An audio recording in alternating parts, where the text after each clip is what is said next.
Polish the Mirror podcast. We are back again with episode number 16. Thank you so much for being here. Thank you for watching. Thank you for listening. I'm so glad you're joining us. If this is your first time to catch one of the Polish the Mirror podcast episodes, this podcast is a direct reflection of my life. I'm Amy Thurman, your host, and I have lived the past 10 years with a broken neck that went undetected for 6 months. But I have been able to find hope in the midst of that adversity. And so I am finding as I'm going along sharing my journey with people that people have so many stories to tell, that people are finding hope in the midst of adversity as well. But there was really no platform that I knew of for them to share those stories. So I created one. So that's what this podcast is about, allowing others to share their stories of hope gained in the midst of adversity. And oh my goodness, some of these stories are amazing. There's so much hope. I just love sharing the message of hope. And so I hope that you are inspired and find hope today through this podcast, this episode, and through the others. Go to hashtag Polish the Mirror Podcast. They stream live on Facebook, LinkedIn, YouTube, Instagram, and Twitter. And then I upload the audio to all of the podcasting platforms. So pretty much if you just search Polish the Mirror Podcast, you will find it somewhere. All right, well, let's get into this today. I'm so excited to introduce you to my guest today. This is my friend, Chris Mitchell. Chris, thank you so much for being here. Long time no see. You were on my podcast Tuesday. It's like, actually, it has been a long time because we pre-tape mine. But yeah, nice to see you again. Thank you so much for having me here today. Of course. Yes, this is Thursday. 2 days ago, my episode that I did with Chris on his podcast aired. And so it's like, oh, hey, here we are again. It's just so funny that they ended up falling in line like this. So I planned so it. Good to. Oh, you did? Yes, I did. Oh, you're sneaky, Chris. So good to see you again. I love your story. I love what you're doing with the adversity that you have been through. Stories like yours just warm my heart and need to be shared. Like people in the world need to know about people like you who are doing things with the adversity that help others. And so I just want to turn it over to you and let you share whatever you want to share about your hope that you gain in the midst of adversity. Awesome. Let's first start with my adversities, and that's plural for a reason. I was born with CRS, which is congenital rubella syndrome, which for lay people, that means my mom was exposed to German measles while she was carrying me. That's not that common today. It was back in the 60s when I was born. So yes, I am a dinosaur. I will admit that. No, I do not know Barney the dinosaur, but I am a dinosaur. So anyway, because of the CRS, excuse me, I'm battling a little cold. Because of the CRS, I was born with a constricted aorta and cataracts. And the cataracts left me legally blind, 2200 in my left eye, 2300 in my right. I can read out of my left eye. I can't really read out of my right eye, but you know, everyone can recognize the big golden arches, right? And I can out of my right eye. I found food. Yeah, that's right. Yeah, food, you know, as a kid, you know, you gravitate towards those golden arches. At least you did in my day when the restaurants looked like a happy place. Now they look like a depressed old man, the buildings, the redesign. So if that company's listening, sorry, I don't like the new look. I don't like coffee shops. Anyway, and I'm not on coffee. So this is my natural energy level. And I did have a constricted aorta, which required several surgeries before I came home from the hospital. I don't think I came home from the hospital until I was 1 or 3 months old. I was in there for a while. I was born around Christmas, by the way. So it was a very stressful time for my parents. And as I started to grow, I was late at talking. I did not start talking to 2. My parents now reflect upon that and wish it was later. But when I did start talking, I had such a severe speech impediment that I had to go into speech therapy before I began preschool. And once I began preschool, I did not do all that well in preschool. I had some behavior issues, which continued throughout my childhood, and earned me the opportunity, because I wound up going to the Missouri School for the Blind because of my vision, to be invited to seek education elsewhere. At 2nd grade, I was asked to leave the Missouri School for the Blind, and I went to my neighborhood school for all my the kids. I thought that was great. It was great for me because the world's not going to adapt to my disability, so this is a great way to adapt to the world and be a normal person. So getting kicked out of school was Well, my parents were not proud of it, but it was a good thing for me.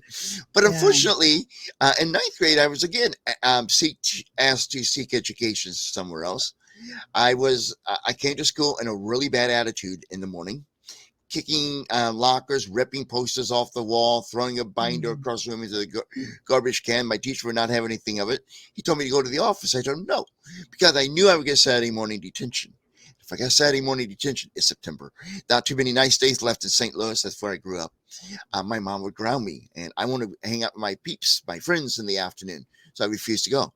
So the principal came down to the classroom. Now I had to figure out a way to get out of trouble with them. I had a plan. Now remember, I'm like 14 at the time. This is the Oh boy. 14-year-old's plan. So he Yes. My walked son into is my desk. 14, so I'm eager to I'm hear this. and if you're 14, don't do this. Okay, it was bad. He walked into my desk. He told me to come with him. I refused. So I pulled my left leg back and kicked him hard in the shin. Oh geez. So this I came this close, and I don't know if you can see it in the camera, about less than a thickness of a piece of notebook paper from getting charged with assault. Wow. And I got expelled from my high school and asked to seek education elsewhere, which was a wonderful thing for me, because I met a teacher who told me, told all of us, I was in a classroom with kids with behavior problems, that when any of us acted out, she had a mantra: I like you. I don't like your behavior. And that was the Mm. first time anyone separated those two in my life. And it changed my Wow. life. And I'm very indebted to Mrs. Lyons for doing that for me.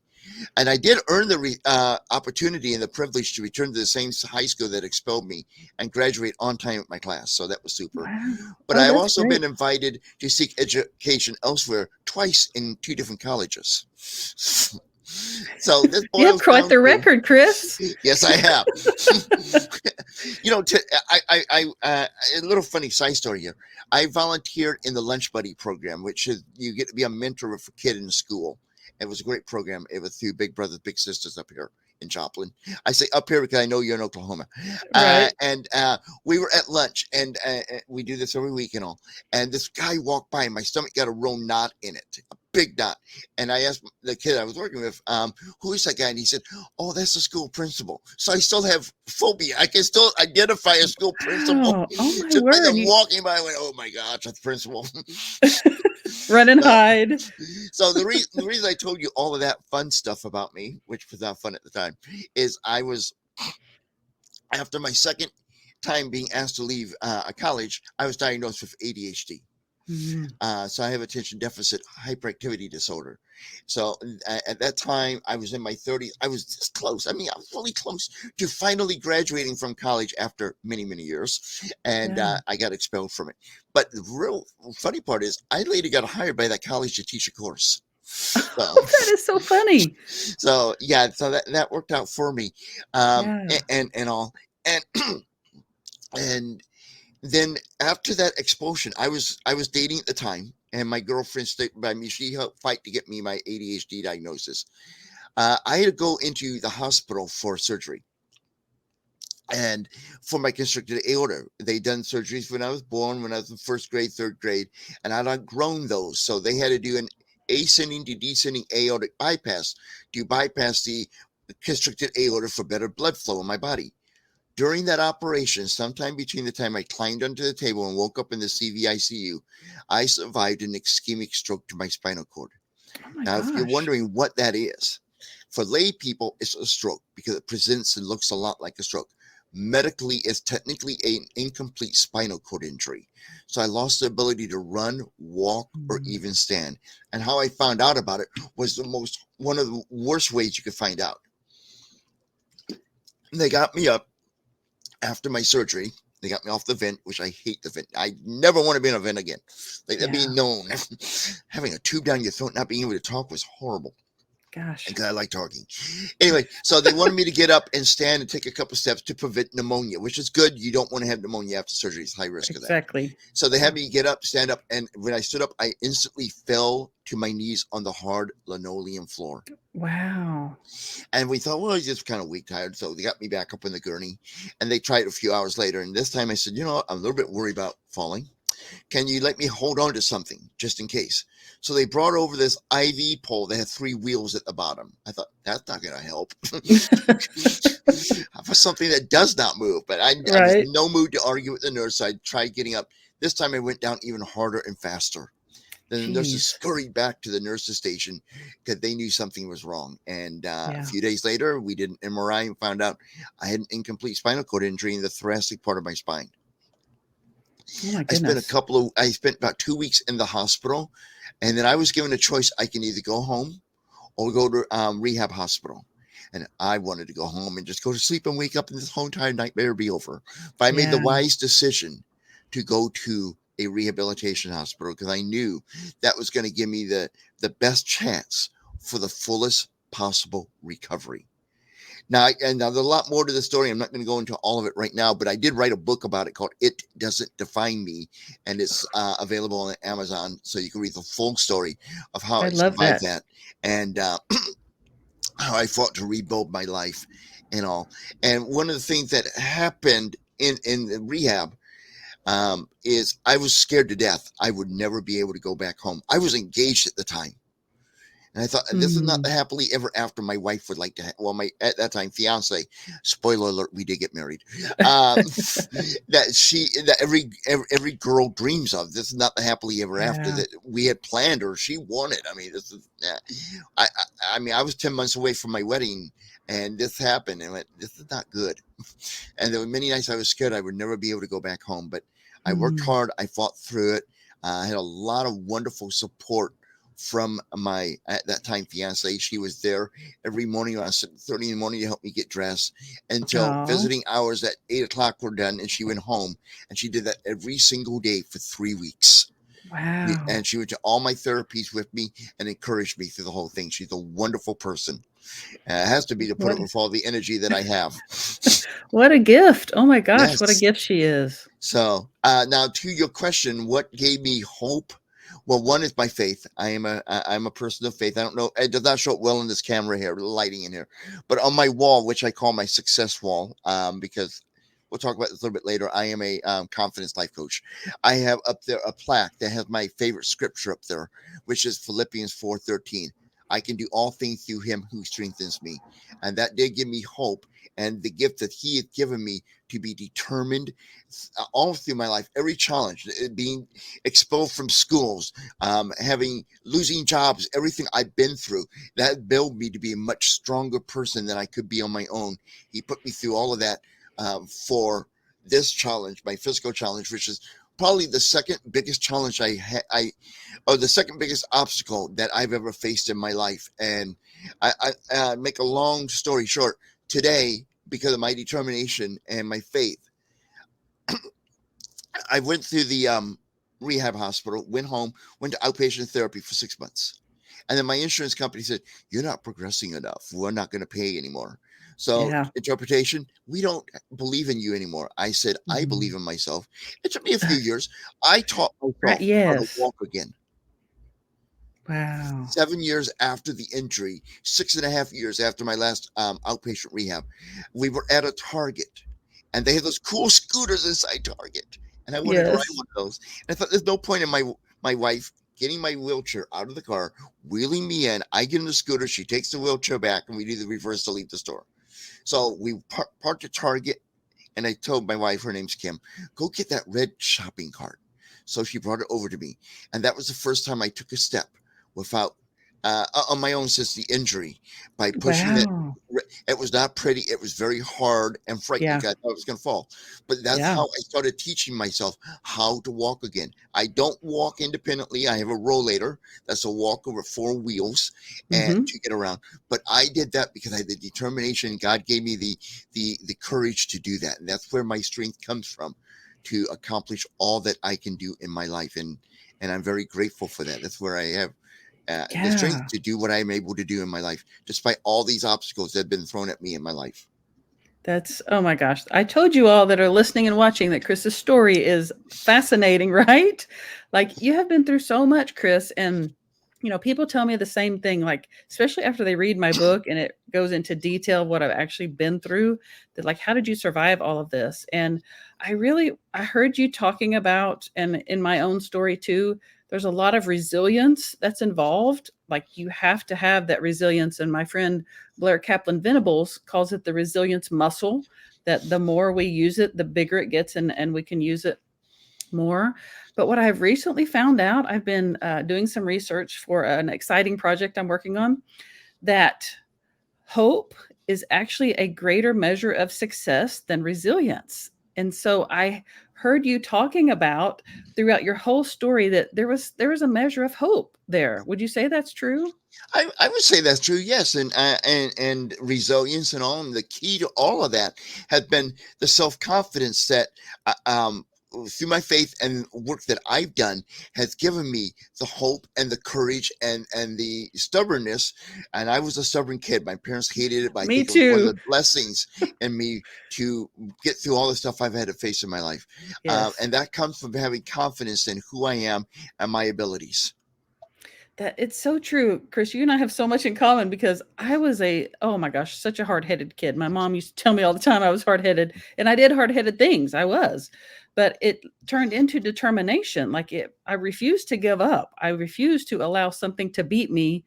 I was going to keep going until I beat it, until I came out on top. And sounds like you were the same way, and that has played an important role in getting you where you are today.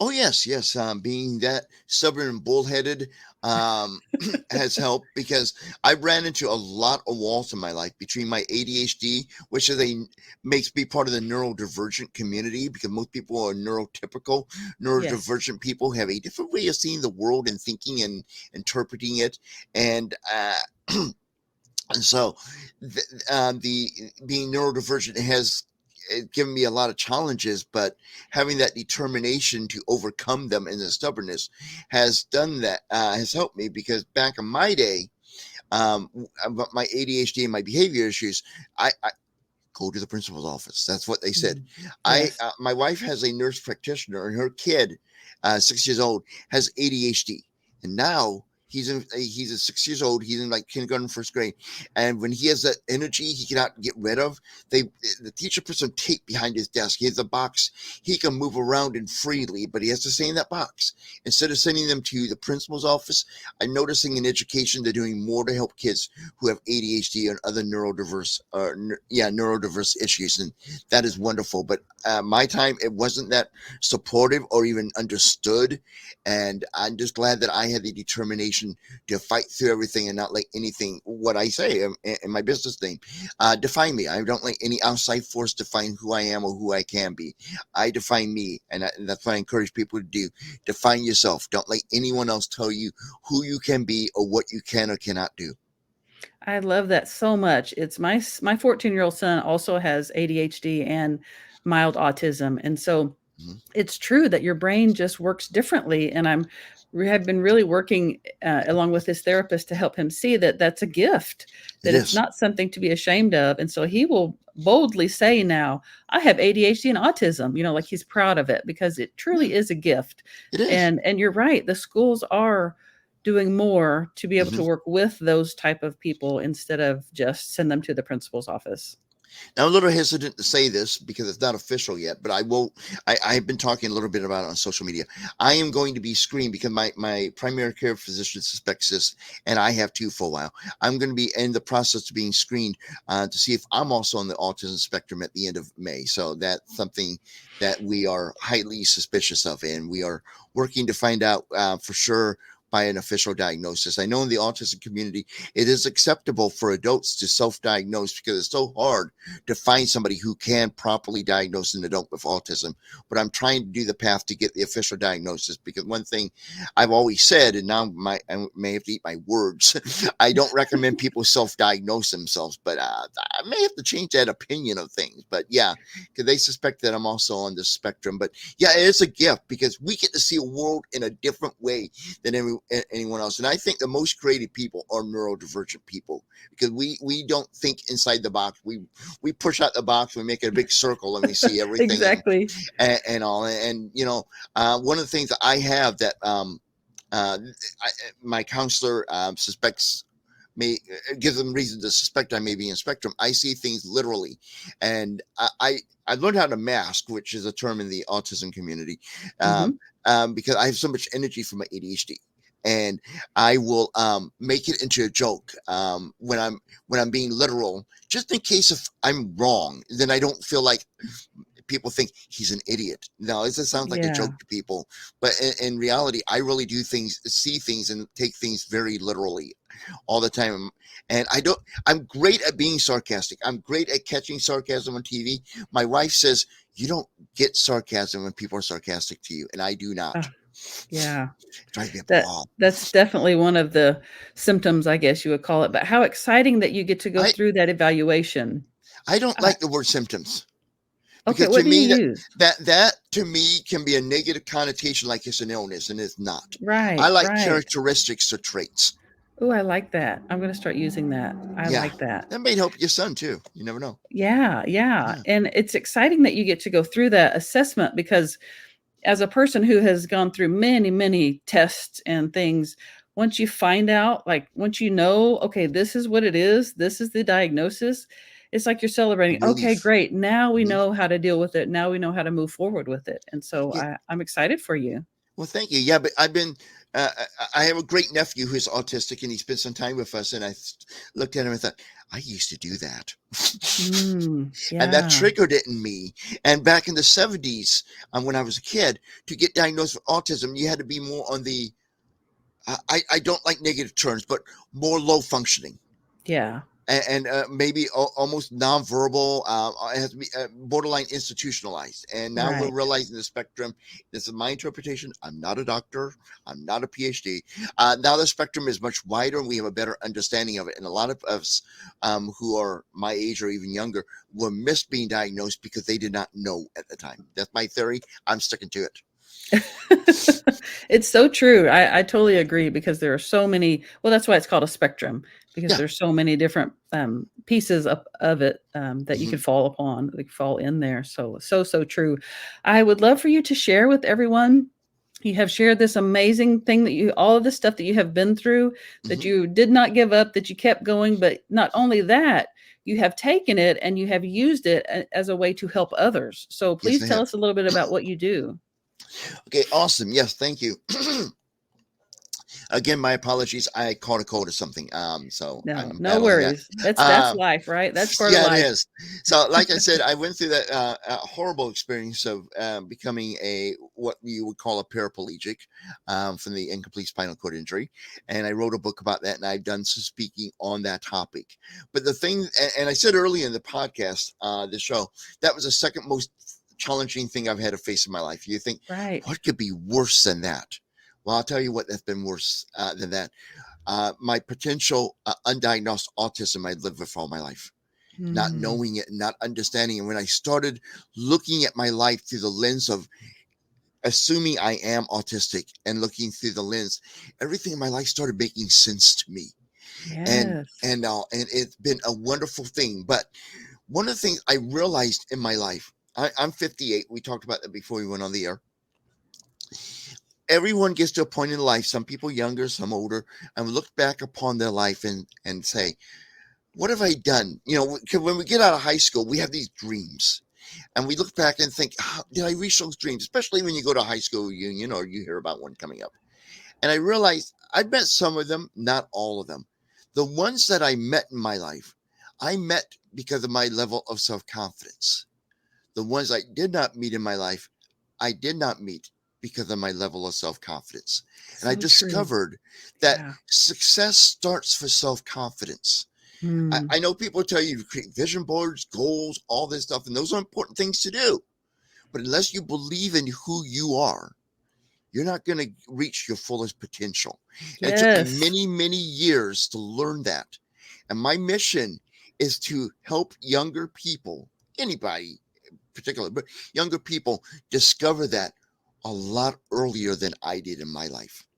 I Mm, don't want to see any person who faces challenges similar to mine or just like mine get to my age and have more regrets than they would like to own up to. I want to help them discover, develop, and grow their self-confidence. So to that end, I've written a book that's going to be coming out on June 18th. Oh You're my the first audience gosh. to know the date. I was gonna Called say, I haven't heard this. So Yes, June exciting. 18th. Called Ah, Success Starts with Self-Confidence. oh, 10 steps 10 steps to discover, develop, and grow your confidence for the neurodivergent, and then in parentheses, and everyone else. oh, Because so these are good. the 10 steps I worked through. Because on June 29th, 1992, I had been in and out of some psychiatric hospitals for depression. And I just learned over that weekend, that was a Monday, June 29th, 1992, I was going to become an uncle. And that's when I and decided I don't want my new nephew, my first nephew, to ever know about all the depression I've been through, the psychiatric hospital, all that stuff.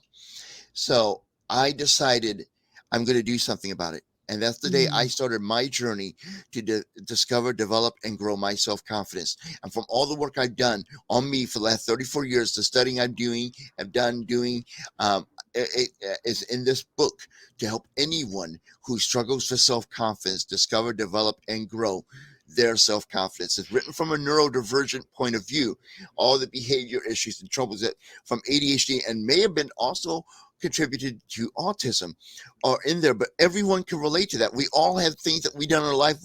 We look back and went, what was I thinking? Why did I exactly. behave that way? Why did why did I do that thing that cost a relationship or a job? We all go through that. And this Yeah. book addresses that and helps you discover, develop, and grow your self confidence. And it starts with self acceptance and accepting who you are, because that's what you got to work with first, who you are. And it starts with a poem from Virginia Satire. I believe I'm pronouncing her last name right. She wrote a poem called I Am Me. She was a counselor back in the Mm, early 1900s to a teenage girl that had a lot of questions about her identity and who she was. And in there it says, I am authentically me, and I'm paraphrasing, and anything I don't like about myself, I can change. And that's mm. important to know. And you have to start with self acceptance and self love. And then you can start your journey to developing, discovering, and growing your self confidence. So the book is coming out on Amazon on June 18th. Success Starts with Self Confidence. And I will be opening up a one on one coaching for confidence coaching for the neurodivergent. And in particular, I'm interested in ADHD and autism because. Well, we know I have ADHD and we suspect autism, and I'm working on the screening of that. And I'm very passionate about those two areas. But what I do can help everyone who struggles with self confidence. That's oh my gosh, so amazing. I'm so excited for this book. Holy cow, it's so needed. And just like I said at the beginning, this is a reflection of my life, of my story. I talk a lot about polishing the mirror because everything starts within. Like you got to Mm-hmm. start there before anything else can happen. And that's exactly what you're saying. So I love that so much. And I'm going to celebrate your book when it comes out. Can't wait to get my hands on it. So you're going to be opening one-on-one Right. Sometime coaching. this Don't you summer. Mm-hmm. don't you also do speaking engagements? Yes, I do. I do right now a lot of virtual ones because I think I told you this when we did our interview, but I'm going to share. I share it everywhere. My wife has Sure. stage 4 metastatic breast cancer, so I'm not traveling that much right now. She's doing Right. okay right now, but my number one priority after my faith is my commitment to my wife, and I have. I'm proud to say I've been to every single appointment and test that she's had since she had the diagnosis of her cancer, except one. They'd scheduled one at the last minute, and I was in the middle of doing a publicity summit. So I've been to all but one, which the people at the Cancer Center are like floored that I show up because there's so many people who show up without their spouses or anyone. And you can't go through cancer by yourself. Yeah. Yeah. And it's what's striking me about this is like it's coming full circle. She Mm-hmm. was there for you at all those times. Right. And now you're able to do the same for her. That's such a beautiful, oh my gosh, it's such a beautiful cycle. Even though the things that are happening aren't beautiful, but the No, they're cycle not. itself, yeah, is so beautiful.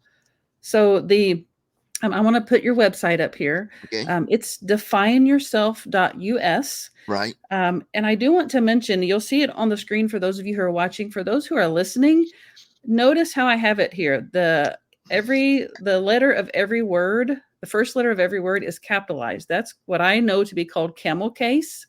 Term And I learned so, today. yes, I taught Chris this term today.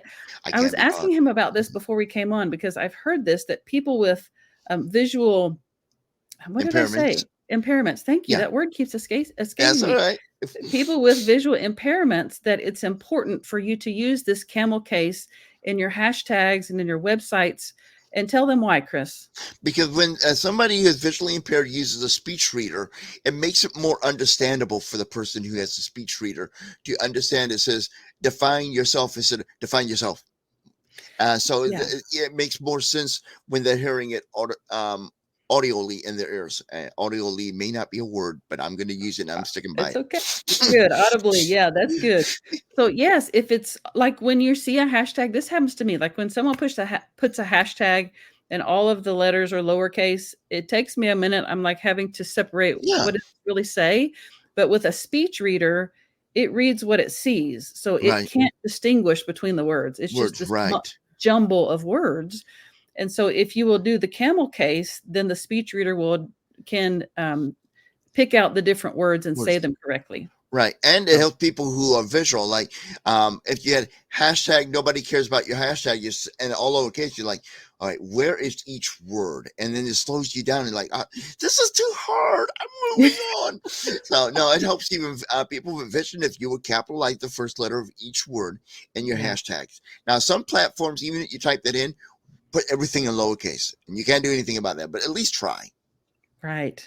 Yeah, and that could be a whole nother show on the accommodations that are needed for Hmm. people who live with disabilities. That could be a whole nother show, and that's a lot of what we talked about on your show, or a Hmm. lot of the things that you talk about on your show too. So remind them the name of your Yeah, I podcast. was going to say, we keep referring to it that you were on it, and people are saying that. I'd love to hear it, but what's it called? Come on, Right. say it. Successful, self-employed, and disabled. Yes, And I successful. believe you are an amazing person. And if you haven't already, it will be in the show notes video description here. A link to my YouTube channel that has your interview on it. Yes, I put that in the description. The YouTube, Chris's YouTube channel, I put in the description. I will also go back and tag Chris. It won't let me tag people until after this is over. Right. So I'll go back and tag him in the description so that you can connect with him on the socials, and get to know him, support him. I'm telling you, the things he's doing is amazing after all he's been through, and he's choosing to use that to help others. We need to celebrate that. We need to share that, right? It's so Right. good. Oh my gosh, Chris. Thank you so much for being here. It's so good to chat with you again. Well, thank you. I Long time no Yeah. see since Tuesday. I know, right? I look forward to staying connected with you and to celebrating your book and spreading that far and wide, because it sounds like something that people really need. So Yeah, the it's book's gonna be in paperback and Kindle, and not the launch date, but down the road, I'm gonna do a recording of it, so it'll be an Audible for those of you who love hearing my voice or enjoy just having somebody read a book to you.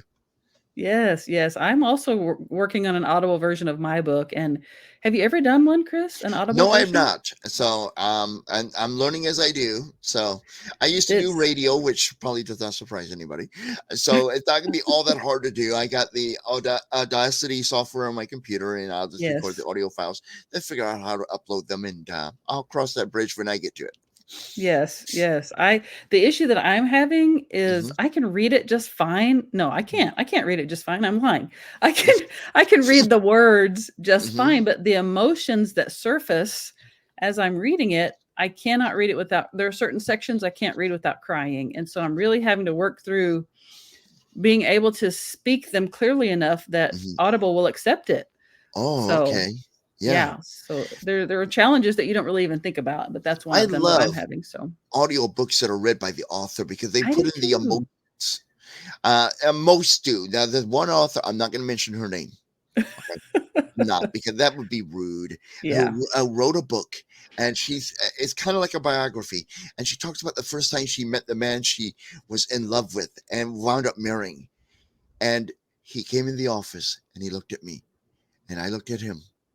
And this is the man you were instantly in love with at first sight, and you're like reading it to me like you're reading the contents of the soup on the back of the soup can. Show me the let me hear the passion Right. in your voice. That I was turned on by him. I was turned on by yeah. him. That I'm so glad you said that because I'm thinking like those passages that I'm going to read that are very emotional. Hmm. That's what I was thinking. Like I'm going to have to be very monotone, but that's Yeah. not a good thing. No, I no, need to no. not do that. I I used to need be in a to. writers group, and one thing I loved is when we brought in our work and the author read their own work because they put the passion in and the parts that they know where that passion is, and somebody Yeah. else reading the work may not see that as a moment that needs to have a passion or emotion that they can convey in their voice. Yeah, that's so true. Oh gosh, so good. Oh my gosh, I could talk to you forever, Chris, literally. But but we need to wrap this up. Oh Yes, my we do. goodness. Oh, thank you again for being here. It's been such a pleasure as always, Chris. I look forward to our next time to chat, whenever that will be. And thank you all for watching. Thank you for listening. If you have found this helpful, please share it. If you found it worth a 5-star review, I would love for you to help us with that so that our message can reach more people because these messages of hope need to reach people. There are people out there who need to hear Chris's message and my message. So please help us do that. The next one is next week. These are weekly. So I look forward to coming to you next week live again with my next guest. So if you have questions or need help with anything or are interested in being a guest on the podcast, I do have a waiting list right now, but I can add you to that so that when more openings arise, that I can start filling those in. So thank you so much. I look forward to next week. Bye.